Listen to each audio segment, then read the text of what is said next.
Salamlar. Bugün qan damar sistemi bölməsindən ürəyin quruluşunu və qan damarlarını öyrənəcəyik. Ürək özü döş boşluğundan, orta döş xəttindən sol tərəfdə çəpinə istiqamətdə yerləşmişdir. Ürəyin içərisində yerləşdiyi kisə perikard kisəsi adlanır və perikard kisəsinin divarı 2 qatlıdır. Və bu qatlar arasında perikard mayeəsi olur. Perikard mayeəsinin funksiyası ürək döyünən zaman ürəyin divarlarının perikard kisəsinin divarlarına sürtünməsinin qarşısını almaqdır. Ürək özü 2 hissəyə ayrılmışdır. Sağ və sol hissə. Və həmin bu hissələr də özləri 2 hissəyə ayrılır. Ümumilikdə olur 4 kamera, yəni ürək 4 kameradan ibarətdir.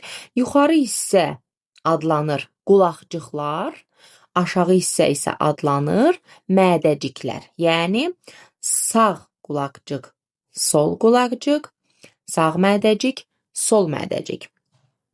Mədəciklərin divarı qulaqcıqların divarından qalındır. Çünki mədəciklərə birləşən damarlar arteriya damarlarıdır. Arteriya damarlarında təzyiq çox olduğuna görə divar qalınlaşmışdır. Amma sol mədəciyin divarı sağ mədəciyə nisbətən daha qalındır. Çünki sol mədəciyə birləşən və ən böyük təzyiqə malik olan aorta damarı çıxır. Ona görə də sol mədəcik buna tab gətirmək üçün qalınlaşmışdır. Qulaqcıqların divarları isə nazikdir. Ürəyə birləşən damarlar var. Ürəyimizin sol hissəsindən sol mədəciyə birləşən bir damar var. Bu aorta damarıdır. Aorta damarının içərisində təmiz qan, yəni arterial qan olur. Sağ mədəciyə isə bir damar birləşir. Buna biz deyirik ağciyər kötüyü və ya ağciyər arteriyası.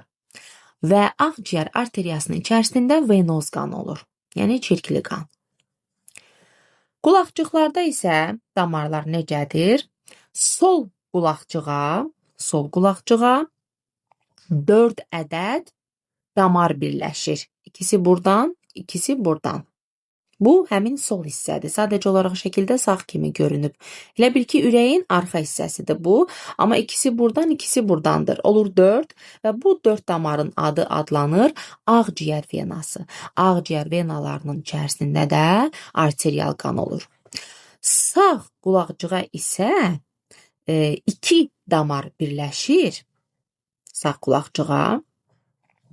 Bunlardan biri yuxarı boş vena, digəri isə aşağı boş vena adlanır. Həm yuxarı boş venanın, həm də aşağı boş venanın içərisində venoz qan olur.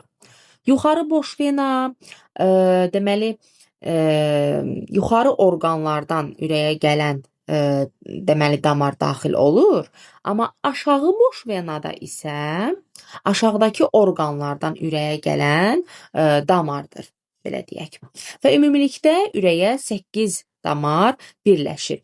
Ürəyin sol hissəsində olur arterial qan, sağ hissəsində isə olur venoz qan. Və ürəyə ümumilikdə 8 damar birləşir. Ürəyə birləşən bu damarların 3-ü böyük qan dövranına, 5-i isə kiçik qan dövranına aiddir. Böyük qan dövranına aşağı, yuxarı boş vena və aorta aiddir. Kiçik qan dövranına isə ağciyər kötüyü və ya arteriyası və 4 ədəd ağciyər venası daxildir. Və ürəyə birləşən damarların 5-inin içərisində arterial qan, 3-ünün içərisində isə venoz qan olur. Və ürək elə bir orqandır ki, ona həm venoz qan, həm də arterial qan daxil olur. Bədənimizdə digər 2 orqan da vardır ki, qaraciyər və ağciyər, onlara da venoz qan və arterial qan daxil olur. Bunu yadımızda saxlayaq. Və ürəkdə qapaqlar vardır. və ürəyin qulaqcıqları ilə mədəcikləri arasında qapaqlar var. Bunlar adlanır taylı qapaqlar. Sol qulaqcıq ilə sol mədəcik arasında 2 taylı qapaq olur. Amma sağ qulaqcıq ilə sağ mədəcik arasında isə 3 taylı qapaq olur. Yəni sağ tərəfdə olan üçbucaq formasındadır. Sol tərəfdə olan isə biraz qövsvari formada çəkirik. Yəni biri 2, digəri isə 3 taylı qapaqdır. Mədəciklərlə damarlar arasında aypara qapaqlar olur və sol mədəcik ilə aorta arasında, sağ mədəcik ilə ağciyər kötüyü arasında, vena və limfa düyünləri arasında aypara qapaqlara rast gəlinir.